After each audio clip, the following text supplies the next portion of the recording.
and actually my job title is Learning and Interpretation Manager at the King Richard III Visitor Centre, and we are based in Leicester in the UK. And our museum tells the story of King Richard III, who was a medieval king of England, who ruled from 1483 to 1485. He was killed in battle, and his body was buried in a church in Leicester, and that church was later demolished, and his body was lost to history until in 2012, an archaeological dig discovered the remains of King Richard III, and his body was identified using DNA. And our exhibition tells the story of King Richard III, who he was, and all of the work that went into the archaeological dig and the analysis of the skeleton, and the announcement that they'd found King Richard under a car park in Leicester. So Leicester is a small city in the Midlands in the UK, in England, and before King Richard III, it was mostly famous for Walker's crisps and fox hunting, I think. So the announcement of the discovery of the remains of King Richard III in Leicester was huge news. It was news, international news, and there was a lot of there's a big sense of pride in the city that Richard III had been found there, and his remains were going to be reburied there. And that led to the setting up of the visitor centre, which is on the site or next to the site of the archaeological dig, and preserves the section of the archaeological trench where Richard's skeleton was found in 2012. So when you visit us, you can look down through the glass floor and see the part of the trench where they found his skeleton. Obviously, his skeleton is no longer there, but you can look down and see where he was buried over 500 years ago and where his remains were discovered 10 years ago. So we were set up to tell that story, and we opened to the public in July 2014. And not long after opening, we set up a volunteer programme. And this was something that our operations manager at the time set up. Many of us, myself, came from another museum, a local authority museum, and we'd seen examples of really effective volunteer programmes. So we brought that kind of background and that experience of volunteering to the visitor centre, and we set up our own volunteer programme at the centre. It's quite common for museums and galleries and heritage organisations in the UK to have volunteer programmes. In fact, some museums are even run by volunteers, and they rely a lot on their volunteers. So we try to make sure that our volunteers are not doing work that paid employees should be doing. So we try not to take advantage of volunteers to save on revenue costs, to save on budget costs. So volunteers are an added extra, and they add an extra layer of interpretation for our visitors. So we also host student placements, and we host interns. And again, we try and keep those distinct from the volunteering role. The volunteering role is it's longer term. So some of our volunteers have been with us for nearly 8 years now. They started volunteering with us at the start, and they're still with us. Some of our volunteers are with us for obviously shorter, maybe a year, maybe a couple of months. But the volunteer role is longer term, whereas a student work experience, placement, or a student internship tend to be anything from a week up to a couple of months. So they're kind of shorter term placements within the organisation. So we were really lucky with the amount of media interest in the story of King Richard III, and we capitalised on this to recruit our team of volunteers way back in 2014. The media interest in the story of Richard III was huge, and in 2015 it kind of reached another peak because Richard's skeletal remains were reburied in the cathedral in Leicester. And again, the national and international coverage in the news was huge. I think it was about 3 million people worldwide watched the coverage of Richard III's reinterment service on Channel 4, which was amazing for us as the visitor centre just over the road. We got a huge amount of interest, a huge amount of visitors, and we recruited a lot of our volunteers off the back of all the massive amount of interest in the story.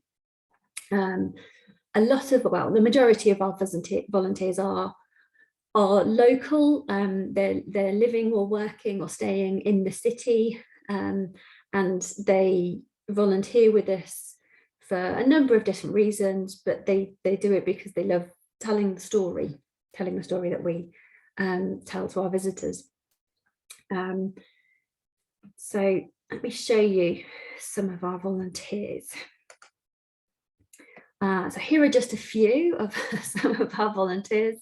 These are a few pictures that I asked them to send in during the first lockdown, so that we could continue celebrating their work. And our volunteers, the demographic of our volunteering group tends to fall into kind of two main groups. So we've got perhaps the majority of our volunteers are people who are older and who are retired. There's a lot of retired professionals. We've got quite a few former school teachers, former lawyers, who, you know, they're not working professionally anymore, but they still want to keep active. They want to get out and do something, but they want to do something that they enjoy. They enjoy the social element of volunteering. They like talking to people. And on a more practical note, having a day a week where they regularly volunteer helps add a bit of structure to their weeks. So if you're retired and you're no longer working in an office 9 to 5, having like for example, every Tuesday you go and volunteer at the centre gives a bit of structure to your week and helps you remember which day it is, which is always useful. So for a lot of our older volunteers, you know, who are retired, who have time on their hands but still want to be keeping active both physically and mentally, that's the main benefit of volunteering for them. We, of course, benefit hugely from their knowledge, their experience and their confidence. So they're great at talking to people, and they have time on their hands to read up on the subject and do their research so that they know what they're talking about as well.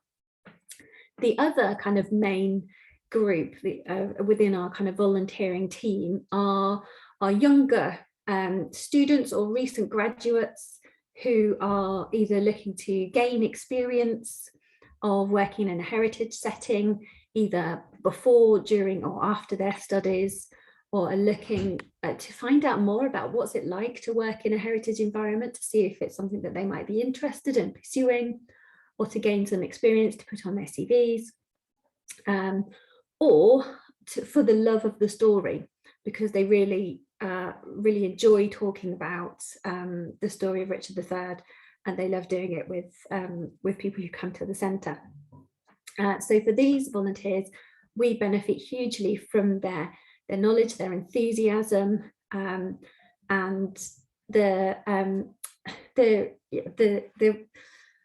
the example that history is for everybody. So they really personify the fact that history is not just something that you get interested in when you're older. It's something that can be interested in any age. So for our school visits, you know, bringing a group of school children to the centre, seeing somebody who's, you know, in their late teens or early 20s talking about history can help help children understand that actually, yeah, history can be really interesting and really cool. It's not just something that old people are interested in. So we benefit massively from this lovely mix in our volunteer programme of older experienced volunteers with those kind of life skills, and then young enthusiastic volunteers who have fresh ideas and that kind of fresh enthusiasm in the story.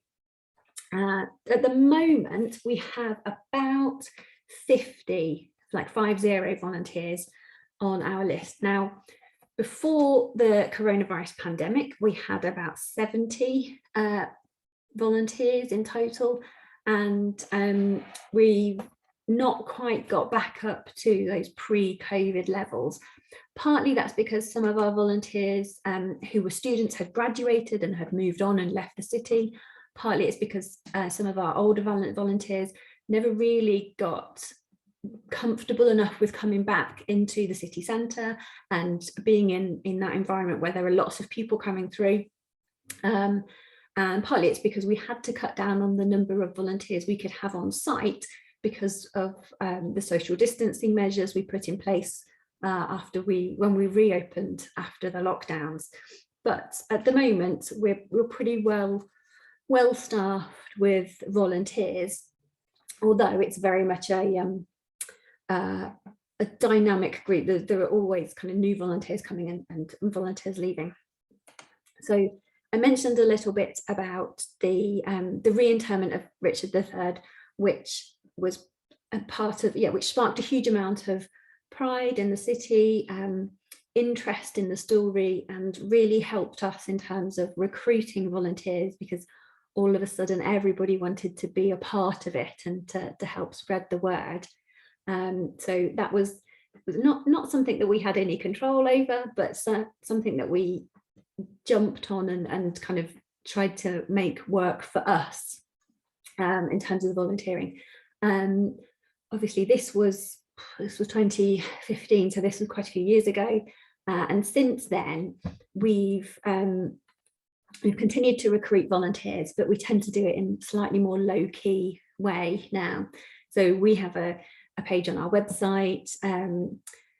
We have a sign inside the visitor centre which advises people that if they're interested, they can inquire about volunteering. And we tend to get a steady trickle of inquiries about volunteering, maybe a couple of months. Not all of these turn into fully fledged volunteers.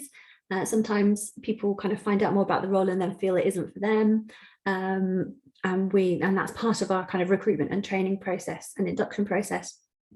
But yeah, generally speaking, we have a pretty steady number of about kind of 50 volunteers kind of on the books at any one time. We train our volunteers with quite a light touch. So the recruitment process is, there's an application form in which we collect some information. There's an informal chat with prospective volunteers. So it's not a formal interview with lots of questions. It's more a kind of a bit of a chat, either in person or over Zoom or Teams. And we'll have a chat with the individual about, explain to them what the volunteering role is like, explain that it involves a lot of talking to people, to random people, and then they have an opportunity to ask any questions, and then we can kind of figure out if this is the right role for the individual. Some people are not that comfortable with talking to strangers, in which case it's either not the right role for them, or it's a role in which we need to offer more support if they're looking to build up their confidence in talking to strangers. And that is something that certainly some of our younger kind of student volunteers, they want to build up their confidence in kind of engaging with the public, and volunteering can be a really good way to do that. After the kind of informal chat, we'll go ahead to the induction process for our volunteers, which, like all induction processes, is quite kind of paperwork heavy. There's lots of exciting policies and procedures to read through. But the most important part of the training is our buddy system, where our new volunteers will be buddied up with more experienced volunteers to learn the role on the job, as it were. So we can provide lots of reading material and top tips and key pointers and cheat sheets and everything. But the best way to learn volunteering is to spend some time with one of our experienced volunteers, see how they talk to visitors, and kind of learn from watching what they do. So we'll schedule in times for new volunteers to spend a bit of time with a few different experienced volunteers, so that they can see how different volunteers handle different questions, and get a feel for different people's approaches. And then this process takes as long or as short a time as the volunteer wants to. They can spend a couple of buddy shifts and be ready to go, or they can spend a little bit longer kind of learning the ropes and then be ready to go solo. So far so good. It seems to be working quite well. So here's a bunch of smiling volunteers posing with me in the cafe at the visitor centre.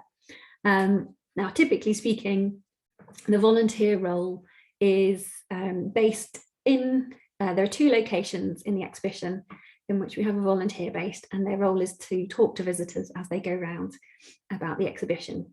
The main role, or the main location for our volunteers, is in the grave site, which is the place that I mentioned earlier, where you can look down through the glass floor and see the trench where Richard III was discovered. This is a part of the exhibition that has no other interpretation. There's no text in there, there's no video screen, there's no audio. So it relies on the volunteer explaining what it is that people are looking at. They're looking at a hole in the ground. So it really relies on the volunteer to bring that to life and explain the story and how it all came together to lead to the discovery of Richard III. So a typical volunteer shift is being based in the exhibition, talking about the story. Every so often, we will call on our team of volunteers to do something a little different. And this photograph was from one of those occasions when we had a group of 90, so that's 90 children, who were about 6 years old. Now, talking about dead medieval kings to 96-year-olds is quite a feat. It's quite a task. Just kind of logistically getting them around the building is quite a big task. So on occasions like this, when we have large groups of very young school children, we call on our team of volunteers to lend an extra hand, and we position more volunteers around the exhibition to help answer the questions, help guide the group around, help the teachers out, and to help the kids get the most out of the exhibition. And this photograph was taken just after a large group of very young school children had left. And these are the volunteers who were still smiling after being, after having to deal with a very large group of young children. In fact, it's one of the most, certainly for some of our volunteers, they really love kind of being able to engage with young visitors, because in the future, these children hopefully will grow up to be our audience. They'll be, the visitors who come back when they're grown up, and they'll bring their children with them, we hope. But encouraging interest in history and seeing the reaction of younger visitors when they get interested is, I think, certainly some of the volunteers will say, one of the most rewarding experiences, one of the most rewarding parts of their experiences. So one of the other slides I've put together to show to you is our volunteer shifts. So we keep track of how many shifts our volunteers do and how many hours that they do for reporting purposes, but also if any of our volunteers want to say, I've done so many volunteering hours, we can provide them with that number. So I've just taken the hours for this year, 2022, so you can see the total shifts on the top row, and then what that means in terms of actual volunteering hours on the second row. And you can see there's obviously times of year when we have more volunteering shifts happening. The summer and early autumn, we tend to get lots of volunteer shifts because we're busier, so it's useful for us to have more volunteers in the building. January in particular is quite a quiet month, and that's largely because the museum is actually closed for 2 weeks in January to do some maintenance and deep cleaning So the building itself is closed. But the volunteer shifts tend to follow visitor numbers. So our peak visitor number month is August. So you can see that's the month with the most volunteering hours in it. So it tends to follow that trend in terms of visitor numbers. The last slide that I have to share with you today is a page from our website. So in the UK, I think it's the first week in June is National Volunteers Week, where we are encouraged to celebrate the work of our volunteers. And we try to do that every year at the Visitor Centre because they make such a huge impact on our visitors' experience. So this is John, who has been volunteering with us for, it's quite a few years actually. I can't remember how many, but it's been quite a few years. So I asked a couple of our volunteers to write a little blog about their experiences volunteering, and we published them on our website, and they're still there if anybody wants to have a read of our volunteers' experiences. So you can still read John's blog post about his experience of volunteering at the centre. It's a really nice way for us to celebrate our volunteers, make sure that their voices are heard, and also potentially recruit new volunteers if they perhaps like the sound of what they read. They can get in touch with us if it sounds like something they'd be interested in doing. I think this was a picture which John had taken during lockdown, and this blog post was published, I think, during lockdown as well, June 2020. And the coronavirus lockdowns were quite challenging for us as a visitor centre and for our team of volunteers because we were closed. So our volunteers couldn't volunteer with us because the building was closed. So one of the things we started doing during the lockdown was a weekly email to our volunteers, a newsletter, sharing any interesting news, any gossip, any facts about Richard III, or just, I think, anything really, to any updates to maintain that conversation and maintain that link with our team of volunteers, so that when we did reopen, and of course at that point in June 2020 we didn't really know when we were going to be reopening, but keeping that conversation going, keeping that relationship was really important, so that when we did reopen we had a team of volunteers to call on to come back in. So that weekly email to the volunteers actually was really popular, and volunteers really enjoyed hearing from us, and we've kept that going even after reopening. We've maintained that kind of weekly email, and I think the most popular email that I sent out during the lockdown had nothing to do with Richard III, nothing to do with any of the kind of interesting news at the visitor centre. The most popular email was a recipe for the scones that our cafe manager bakes in a cafe. One of the perks of being a volunteer at the centre is a discount in our cafe. And apparently one of the things our volunteers most enjoy about our cafe are the homemade scones, which are baked fresh every day. So by sharing the recipe, there were quite a few of our volunteers who had a go at baking at home. And John was one of those volunteers. Now, John, I'm sure, won't mind me sharing this fact with you. So John is in his early 70s and had a go at baking, and very kindly sent me a photograph of the scones that he'd made, along with a little note to say that his family had really enjoyed them. And he said that, this was the first time he'd baked anything, and it had gone really well. So I said, goodness me, John, you're 70, how could you not have baked anything yet? But he very much enjoyed baking the scones and sharing them with his family. But it was that kind of social element of volunteering that I think the volunteers had been missing. So by having the emails coming through and being able to respond to them every once in a while, that helped fill a little bit of that gap that was missing during the lockdown when we couldn't all get together and eat scones together in the cafe.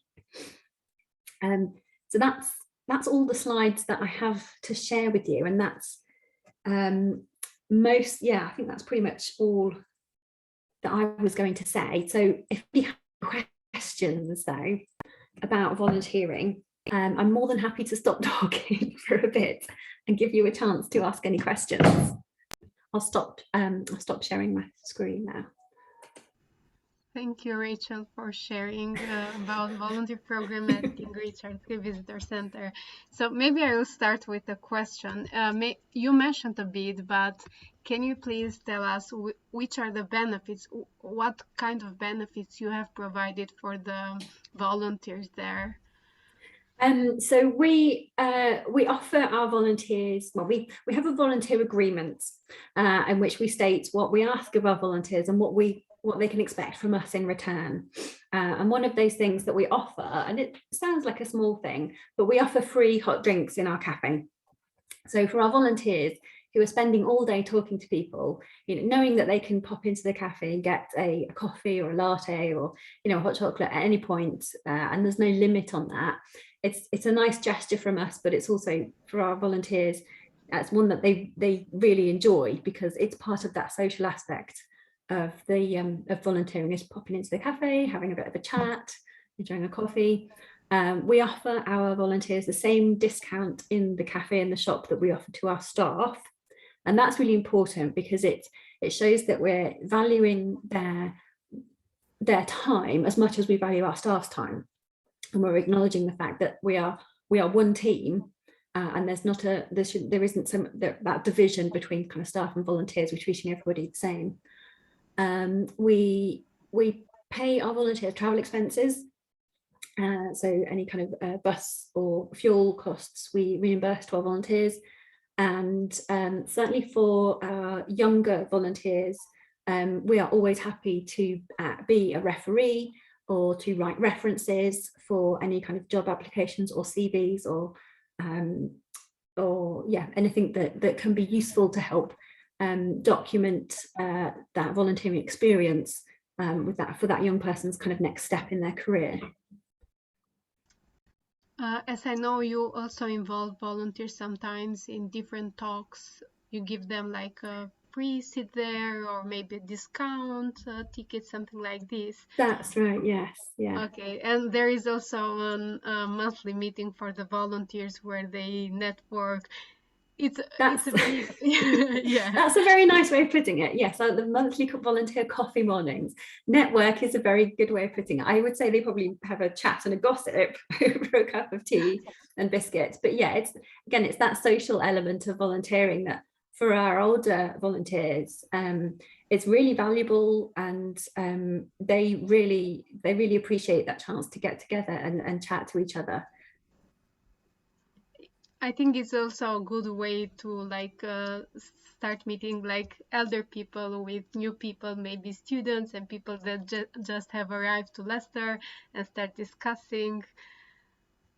Yes, there are lots of discussions about certainly for what volunteers are reading, if they're reading any books about Richard III.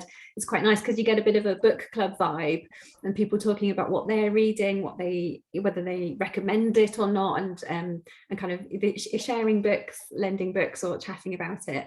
But yeah, it's a nice kind of meeting point for the younger volunteers and the older volunteers to share knowledge, but also just to meet each other, and there aren't really that many forums for that kind of those two groups to mix. So it's quite nice that it does happen. I have attended some, and I really can't leave the place, because it starts I will stay just half an hour, and I just stay there until everyone leaves. So it's a good place to network and discuss with others. So if anyone has any questions, unmute yourself. Yeah, hello again. Well, Rachel mentioned before what they provide to volunteers and how they engage them somehow.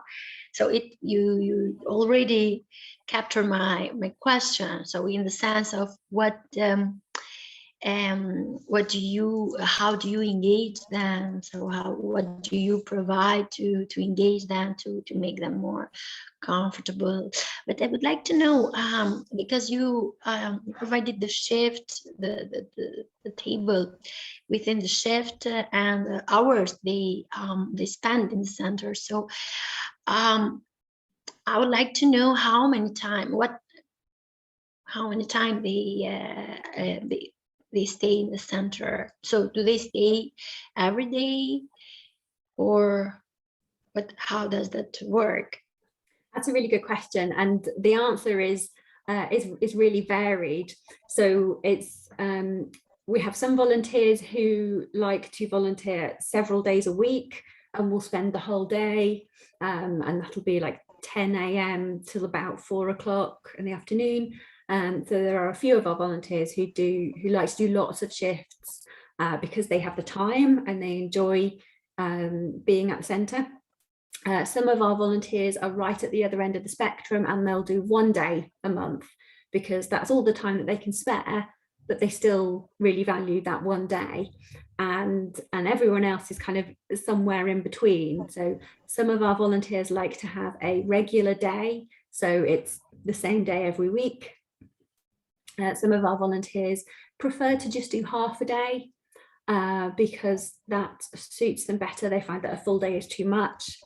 The majority of our volunteers do a full day, and that is a start time of around about 10 a.m. and a finish time of around about 4 p.m. We do close later in the summer holidays, so that's kind of July, August, and volunteers do stay a little later in the summer. But having said that, we're not super strict on times with our volunteers. So we recognise that for volunteers who are travelling in by public transport, if they get in at 10:15 because that's when their bus arrives, that's fine. Not going to make a big deal over it. They're volunteers, they're not staff. So that's where we do make a distinction about timekeeping, is with volunteers we're much more flexible. And also at the other end of the day, if it's very, very quiet and, you know, 3 o'clock or 3:30, the volunteer says, actually, can I go home? Yes, of course, that's absolutely fine. So we try and be as flexible as we can with hours, but yes, within that, the majority of volunteers do a full day, and the spectrum is, yeah, some do loads of days a month, some do 1 day a month, and that's kind of all the options in between. But another question that comes in my mind is that, well, we speak about two different realities between UK, my country, and probably to other attendees that come from other countries. So the realities are different when it turns to the attracting volunteers and working with them. So maybe in a country like UK, the self-conscious of being volunteer, somewhere it's very high, and maybe in other countries it has to be pushed. So it has to be pushed in some way that you attract them. So for all those attendees coming from countries that the volunteering, it is a little bit it has a perception that, you know, you have to pay them, otherwise they wouldn't come. So what would be, in your opinion, or experience that you have, how can this work with other countries that doesn't have that, you know, the idea or, you know, this direction of volunteering? I think it's the experience is the key thing of value that organisations can offer in exchange for people's time. So for our younger volunteers, being able to put on their CV that they have volunteered 200 hours at a heritage venue, that can help them. It can help set them apart from other candidates if they're applying for a job, or if they're applying for a place on a course at college or at university. So I think that's what you as an organisation can offer, is that experience. And yes, it's unpaid, but it's valuable, it's insight, and that's what the volunteer can get out of it, is that experience. I guess the other side of it is the social aspect. So for our older volunteers, and I would say the very oldest volunteers who perhaps live alone or have been isolating on their own over the past couple of years, the social element of the volunteering group, where you're regularly getting together with people, that's it's as much about volunteering as it is about the kind of the coffee mornings. That's the attraction, is that kind of that group of people that you regularly meet up with, and you do a bit of volunteering, but you also kind of sit down and have a chat, and you're getting out of the house, so you're keeping mobile, you're keeping physically active and mentally active, and there's the social companionship as well, which volunteering can offer. So at the two kind of ends of the spectrum in terms of demographics, those are the two things I would think that volunteering can offer that are of value to people. Thank you.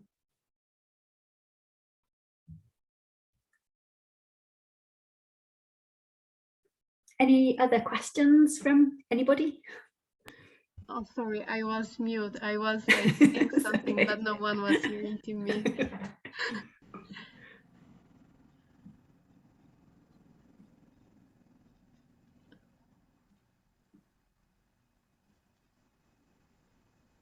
I have no question, but thank you very much for your presentation.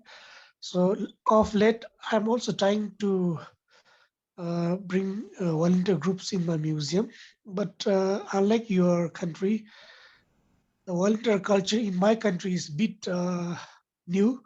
So I think from your presentation, maybe I can get some insight so that I can attract more volunteers. Thank you for your presentation.